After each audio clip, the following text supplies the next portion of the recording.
Hello दोस्तों, स्वागत है आपका हमारे चैनल यूपी एग्जाम क्रेजर में। दोस्तों, आज के वीडियो में हम 31 मई से संबंधित उत्तर प्रदेश के सभी एग्जाम्स के लिए मोस्ट इंपॉर्टेंट करंट अफेयर के क्वेश्चंस को डिस्कस करेंगे और हर एक क्वेश्चन से रिलेटेड आपको फैक्ट भी बताएंगे। और वीडियो के अंत में हम आपसे ये क्वेश्चन भी पूछेंगे जिसका जवाब आपको कमेंट बॉक्स में देना है। और अगर आपको इसकी PDF डाउनलोड करनी है तो इसकी PDF आप हमारे टेलीग्राम ग्रुप से डाउनलोड कर सकते हैं। टेलीग्राम ग्रुप की लिंक आपको वीडियो के डिस्क्रिप्शन में मिल जाएगी। तो चलिए शुरू करते हैं। दोस्तों, ये कुछ ऑपरेशंस हैं जो कि किसके द्वारा शुरू किए गए और इसका उद्देश्य क्या था, ये हम देखेंगे। तो पहला आपको ध्यान रखना है ऑपरेशन देवी शक्ति। जो ऑपरेशन देवी शक्ति है ये किसके द्वारा शुरू किया गया था, तो विदेश मंत्रालय, ध्यान रखेंगे, विदेश मंत्रालय द्वारा इसे शुरू किया गया था। और इसका उद्देश्य क्या था, तो इसका उद्देश्य था कि जो अफगानिस्तान में फंसे भारतीय नागरिक हैं उनको निकालना। ठीक, यहाँ पर ध्यान रखेंगे आप, अफगानिस्तान में जो फंसे नागरिक हैं, जो भारतीय नागरिक हैं, उनको वापस लाना इसका उद्देश्य था। अगला है ऑपरेशन नमस्ते। इसका उद्देश्य क्या था और इसे किसके द्वारा जो है शुरू किया गया था, तो भारतीय सेना, ध्यान रखेंगे, भारतीय सेना द्वारा इसे शुरू किया गया था। और इसका उद्देश्य क्या था, तो कोरोना वायरस के संक्रमण के समय में खुद को कोरोना से जो है मुक्त रखना इसका उद्देश्य था। अगला है ऑपरेशन वंदे भारत मिशन। ये किसके द्वारा शुरू किया गया, तो विदेश मंत्रालय, ध्यान रखेंगे, विदेश मंत्रालय द्वारा जो है इसे भी शुरू किया गया था। ऑपरेशन वंदे भारत मिशन, इसका उद्देश्य क्या था, तो विदेशों में फंसे जो भारतीय नागरिक हैं उनको घर वापस लाना इसका उद्देश्य था।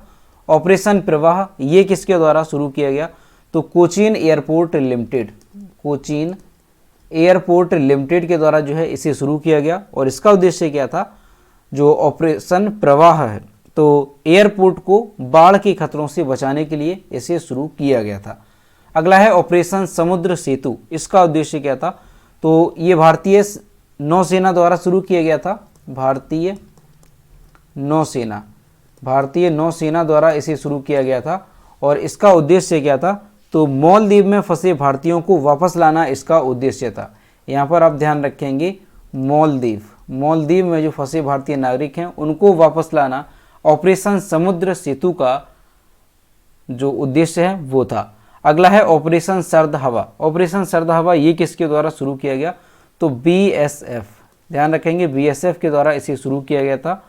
और इसका उद्देश्य क्या था, तो राजस्थान के अंतर्राष्ट्रीय सीमा पर घने कुहासे में जो घुसपैठ की घटनाएं होती हैं उनको रोका जा सके, इसलिए इसे शुरू किया गया था।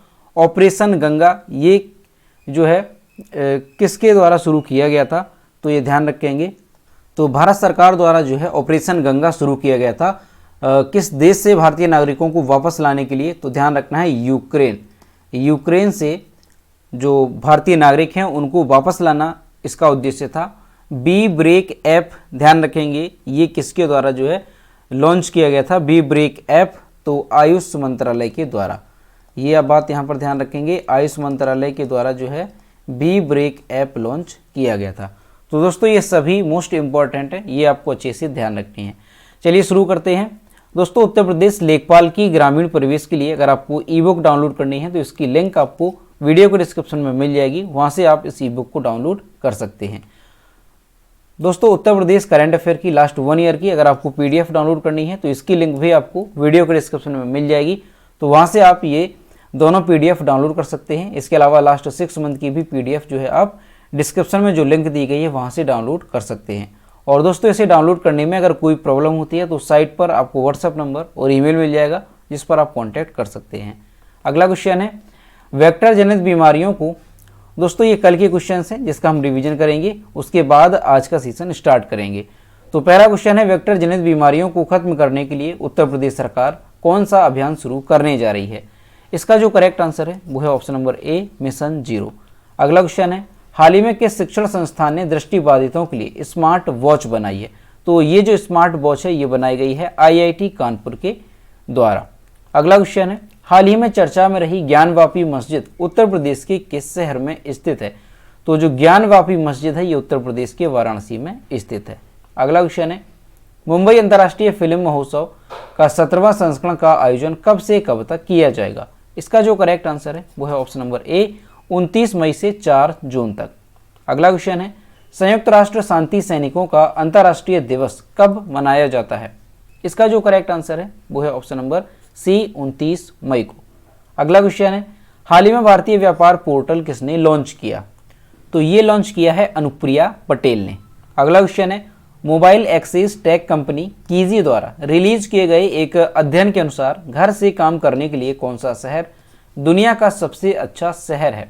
तो जो सिंगापुर है ये दुनिया का सबसे अच्छा शहर है घर से काम करने के मामले में, और ये जो रिपोर्ट है किसके द्वारा जारी की गई? तो मोबाइल एक्सेस टेक कंपनी है कीजी, इसके द्वारा ये रिपोर्ट जारी की गई। अगला क्वेश्चन है, हाल ही में विश्व व्यापार संगठन की एक समिति के नए अध्यक्ष के रूप में किस भारतीय को नियुक्त किया गया? इसका जो करेक्ट आंसर है वो है option number C, Anwar Hussain Sheikh को। अगला क्वेश्चन है, अडानी ग्रीन एनर्जी लिमिटेड ने भारत का पहला पवन सौर हाइब्रिड पावर प्लांट कहां पर चालू किया? इसका जो करेक्ट आंसर है वो है ऑप्शन नंबर डी, राजस्थान के जैसलमेर में।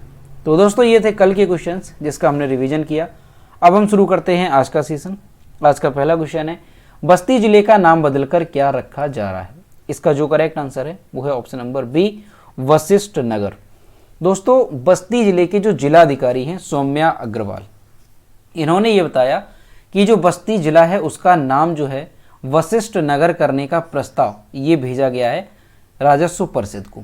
ठीक, अब क्या है कि जो वशिष्ठ नगर है ये बस्ती का नाम बदल करके रखा जाएगा, और इसका जो नाम है बदलने का जो प्रस्ताव है ये सभी विभागों से सहमति के बाद इसे शासन को भेजा जाएगा, और अगर शासन भी इसे अनुमति दे देता है तो इसका नाम जो है वो बदल करके क्या हो जाएगा? वशिष्ठ नगर। ठीक, ये बात ध्यान रखेंगे कि बस्ती जो जिला है इसका नाम बदला जा रहा है, और क्या किया जा रहा है? तो वशिष्ठ नगर इसका नाम किया जा रहा है। दोस्तों बस्ती का नाम वशिष्ठ नगर क्यों किया जा रहा है? तो रामायण काल में बस्ती में भगवान श्री राम के कुलगुरु महर्षि वशिष्ठ का आश्रम होने के कारण इसका नाम वशिष्ठी था। यहाँ स्थित मखौड़ा धाम में राजा दशरथ ने महर्षि वशिष्ठ की प्रेरणा से ही पुत्रेष्टि यज्ञ कराया था। तो इस वजह से इसका जो वशिष्ठ नगर है इसका प्राचीन काल से ही संबंध है। तो यहाँ पर आप समझ सकते हैं कि बस्ती का नाम जो है वशिष्ठ नगर किया जाएगा, और इसका जो प्रस्ताव है वो शासन को राजस्व परिषद को भेजा गया है, और इसके बाद सहमति के बाद जो है ये प्रस्ताव शासन को भेजा जाएगा, और अगर सभी जगह से मंजूरी मिल जाती है तो इसका नाम हो जाएगा वशिष्ठ नगर। दोस्तों जिले का नाम बदलने पर जो आने वाला खर्च है ये सभी विभाग मिलकर वहन करेंगे, और इसके लिए कोई अतिरिक्त शासकीय व्यय नहीं होगा। इस आशय की जो रिपोर्ट है वो लोक निर्माण विभाग ने दी है। दोस्तों इससे पहले भी जो बस्ती जिला है इसका नाम बदलने को लेकर के प्रस्ताव भेजा गया था, लेकिन ये जो बात है वो दब गई इस वजह से क्योंकि नाम बदलने पर होने वाले व्यय के बारे में परिषद ने ये जानकारी दी कि 1 करोड़ रुपए का इसमें खर्चा आएगा। इसी वजह से ये जो प्रक्रिया है वो आगे नहीं बढ़ पाई, और ये प्रस्ताव जो है ये ठंडा पड़ गया। ठीक है, तो अभी आपको ध्यान रखना है कि जो बस्ती जिला है इसका नाम बदला जाएगा और वशिष्ठ नगर इसका नाम किया जाएगा। और क्यों किया जाएगा तो ये भी आपने यहाँ पर देखा कि इसका नाम क्यों किया जाएगा, तो इसलिए क्योंकि बस्ती में जो भगवान राम के कुलगुरु थे महर्षि वशिष्ठ, इनका आश्रम है। अगला क्वेश्चन है, हाल ही में उत्तर प्रदेश के 5वें मुख्यमंत्री चौधरी चरण सिंह की पुण्यतिथि मनाई गई। इनका जन्म कब हुआ था? इसका जो करेक्ट आंसर है वो है ऑप्शन नंबर बी, 23 दिसंबर 1902 को। चौधरी चरण सिंह, इनका जन्म 23 दिसंबर 1902 को हुआ था, और इनकी मृत्यु 29 मई 1987 को हुई थी। ये भारत के किसान राजनेता एवं 5वें प्रधानमंत्री थे। उन्होंने यह पद 28 जुलाई 1979 से 14 जनवरी 1980 तक संभाला था।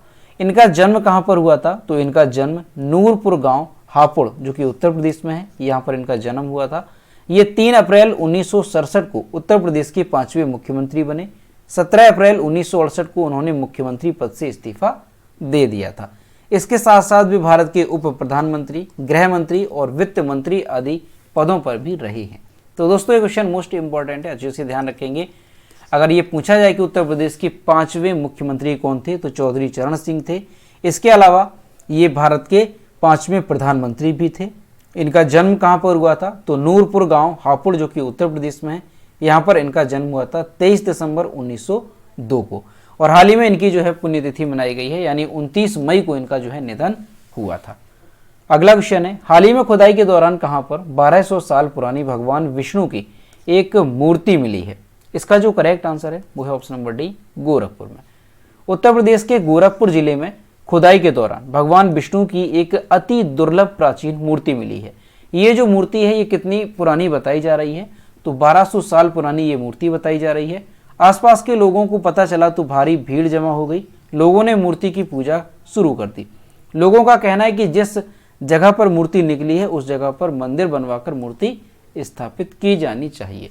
ठीक, तो यहाँ से आपको यही ध्यान रखना है कि अगर पूछा जाए हाल ही में उत्तर प्रदेश के गोरखपुर जिले में कितने साल पुरानी एक भगवान विष्णु की मूर्ति मिली, तो 1200 साल पुरानी, या फिर ऐसे पूछा जा सकता है कि हाल ही में उत्तर प्रदेश के किस जिले में 1200 साल पुरानी भगवान विष्णु की मूर्ति मिली है, तो आंसर ध्यान रखेंगे गोरखपुर। अगला क्वेश्चन है, भारतीय भूवैज्ञानिक सर्वेक्षण के अनुसार भारत का सबसे बड़ा स्वर्ण भंडार कहाँ खोजा गया? इसका जो करेक्ट आंसर है वो है ऑप्शन नंबर ए, बिहार में। भारतीय भूवैज्ञानिक सर्वेक्षण के एक सर्वेक्षण में कहा गया कि बिहार के जमुई जिले में, ठीक, जिले का नाम ध्यान रखेंगे, जमुई जिले में 27.6 टन खनिज युक्त अयस्क सहित लगभग 222.8 मिलियन टन सोने का भंडार मौजूद है।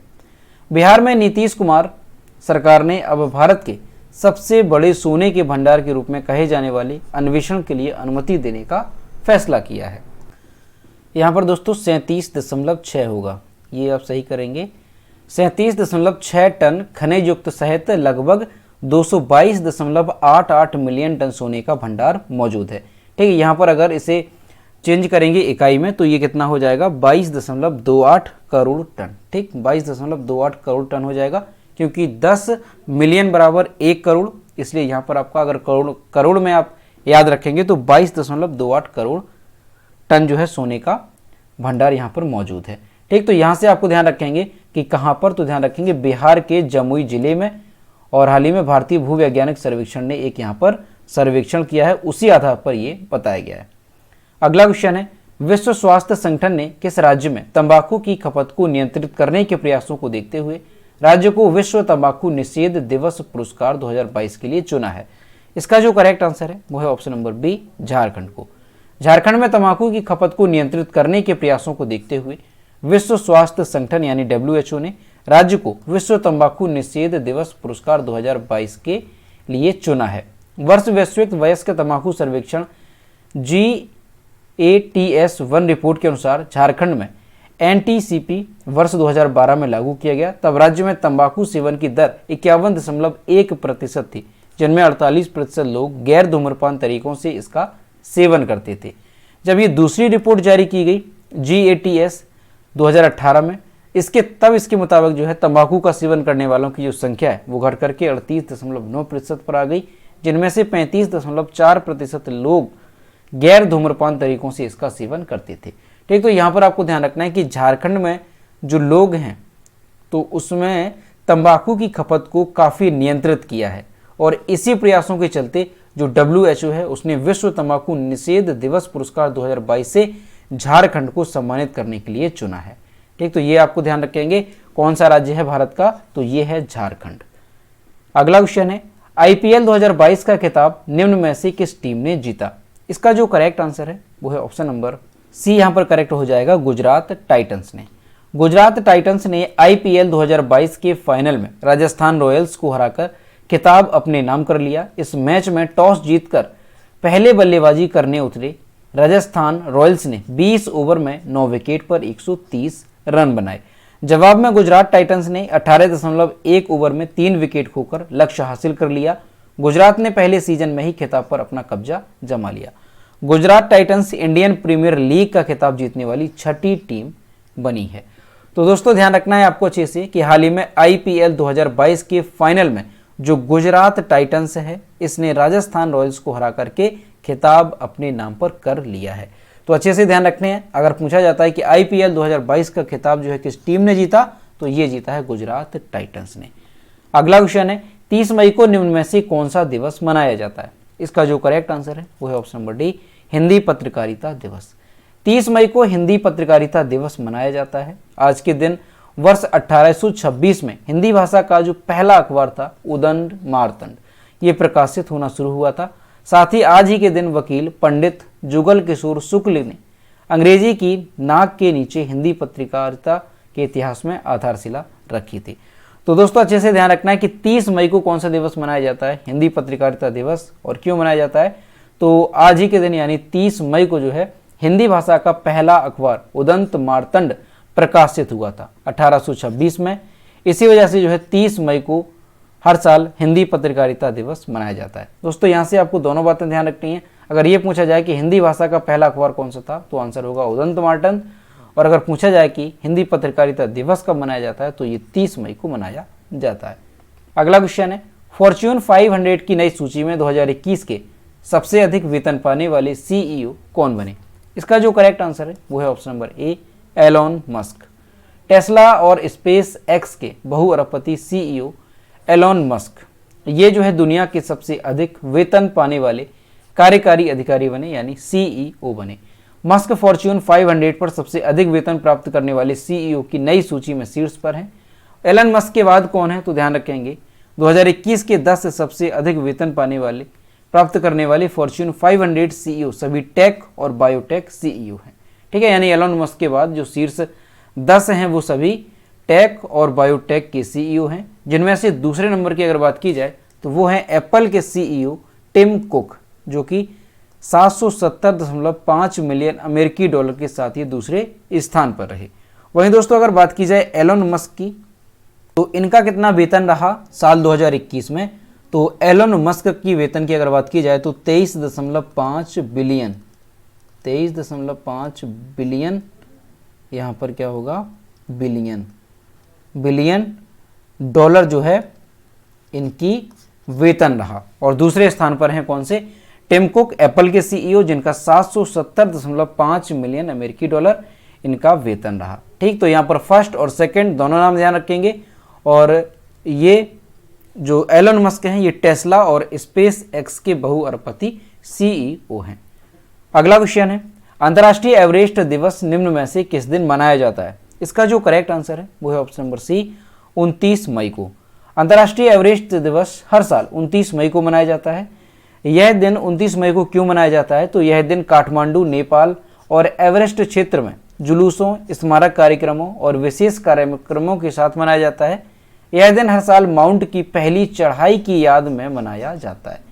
इसी दिन यानी कि 29 मई को न्यूजीलैंड के सर एडमंड हिलेरी और नेपाल के तेनजिंग नार्गे, ठीक, ये दो नाम ध्यान रखेंगे, एडमंड हिलेरी और तेनजिंग नार्गे, इनके द्वारा जो है माउंट एवरेस्ट की पहली बार चढ़ाई की गई थी। दोनों ने 29 मई 1953 को माउंट एवरेस्ट पर चढ़ाई की थी। यह दिन पहली बार 2008 में मनाया गया था, जिस वर्ष एडमंड हिलेरी की मृत्यु हुई थी। ठीक है, तो उसी दिन इस दिवस को शुरू किया गया था।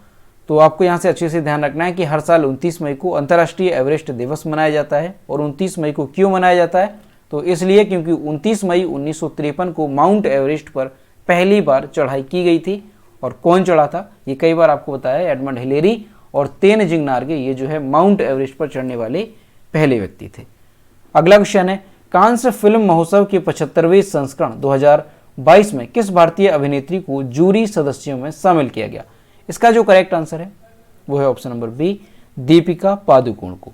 कांस फिल्म महोत्सव के 75वें संस्करण का समापन 9 सदस्यीय जूरी के साथ हुआ। जूरी में अभिनेत्री दीपिका पादुकोण के रूप में एक भारतीय हस्ती भी शामिल थी। दोस्तों जूरी का मतलब क्या है, तो जूरी जो है 9 सदस्यीय, ये एक टीम कह सकते हैं, टीम है 9 सदस्यीय, जो कि कांस फिल्म महोत्सव के 75वें संस्करण में जो विजेता हैं उनको पुरस्कार प्रदान करेगी। ठीक, तो ध्यान रखना है, इनमें दीपिका पादुकोण का नाम शामिल था। 9 सदस्यीय जो जूरी थी और ये एकमात्र भारतीय थी। अब बात करें कांस फिल्म महोत्सव के 75वें संस्करण के विजेताओं की, तो सर्वश्रेष्ठ निर्देशक का पुरस्कार किसे मिला, तो ये मिला है पार्क चान वुक को। किस लिए, तो डिसीजन टू लीव के लिए। वहीं अगर बात की जाए सर्वश्रेष्ठ अभिनेता का पुरस्कार, तो सोंग कांग हो को सर्वश्रेष्ठ अभिनेता का पुरस्कार मिला। किस फिल्म के लिए, तो ब्रोकर के लिए। वहीं अगर बात की जाए कि सर्वश्रेष्ठ अभिनेत्री कौन रही, तो जर अमीर इब्राहिमी, ये जो है होली स्पाइडर के लिए सर्वश्रेष्ठ अभिनेत्री के तौर पर चुने गए। तो यहाँ पर तीनों नाम ध्यान रखेंगे, सर्वश्रेष्ठ निर्देशक पार्क चान वुक, सर्वश्रेष्ठ अभिनेता सोंग कांग हो और सर्वश्रेष्ठ अभिनेत्री जर अमीर इब्राहिमी। ठीक, ध्यान रखेंगे। और इसके साथ ही जो मोस्ट इंपॉर्टेंट है वो ये है कि कांस फिल्म महोत्सव के 75वें संस्करण में 9 सदस्यीय जूरी की जूरी में जो है किस अभिनेत्री को चुना गया, तो ये दीपिका पादुकोण थी, एकमात्र अभिनेत्री। दोस्तों इससे पहले भी कई सारी जो अभिनेत्रियां हुई हैं भारत की, वो कांस्य फिल्म महोत्सव में जूरी के सदस्य के रूप में नामित की गई, जैसे विद्या बालन हो गई, ऐश्वर्या राय बच्चन हो गई। इसके अलावा और भी कई अभिनेत्रियां जो है इसमें शामिल रहीं। और दोस्तों जो पहली अभिनेत्री थी कांस्य फिल्म महोत्सव में जूरी सदस्य के रूप में सेवा देने वाली, तो वो कौन थी, तो वो थी मृणाल सेन। ये नाम ध्यान रखेंगे, मृणाल सेन। ये जो है भारतीय अभिनेत्री थी जो कि पहली अभिनेत्री थी कांस्य फिल्म महोत्सव में जूरी के सदस्य के रूप में शामिल होने वाली। ठीक, तो इनका नाम भी आप ध्यान रखेंगे। तो दोस्तों ये थे 31 मई से संबंधित उत्तर प्रदेश के सभी एग्जाम्स के लिए मोस्ट इंपॉर्टेंट करंट अफेयर के क्वेश्चन जो कि हमने डिस्कस किए। अब हम देखते हैं कल के वीडियो का क्वेश्चन जो हमने आपसे पूछा था। तो ये है कल के वीडियो का क्वेश्चन जो हमने आपसे पूछा था कि हाल ही में भारत के किस खिलाड़ी को अंतर्राष्ट्रीय मुक्केबाजी संघ की एथलीट समिति का अध्यक्ष चुना गया। इसका जो करेक्ट आंसर था वो ऑप्शन नंबर बी था, लवलीना बोरगोहेन। और लगभग सभी स्टूडेंट्स ने इसके सही जवाब किए। और मैं आपसे हर रोज कहता हूं कि जो भी क्वेश्चन आपसे पूछा जाए तो सभी लोग क्वेश्चन का आंसर जरूर किया करो। तो यह रहा आज का क्वेश्चन, हाल ही में किस राज्य में बंदर की एक नई प्रजाति की खोज की गई। इसका जो भी करेक्ट आंसर है वो आपको कमेंट बॉक्स में बताना है। और दोस्तों सभी लोग क्वेश्चन का आंसर जरूर किया करो। तो दोस्तों अगर आपको आज का वीडियो पसंद आया हो तो वीडियो को लाइक करें, अपने दोस्तों के साथ शेयर करें, और अगर अभी तक हमारे चैनल पर नए हैं तो चैनल को सब्सक्राइब करना ना भूलें। साथ ही बेल आइकन को भी प्रेस करें ताकि टाइम टू टाइम नोटिफिकेशन आप तक पहुंचता रहे। तो मिलते हैं नेक्स्ट वीडियो में। Thank you.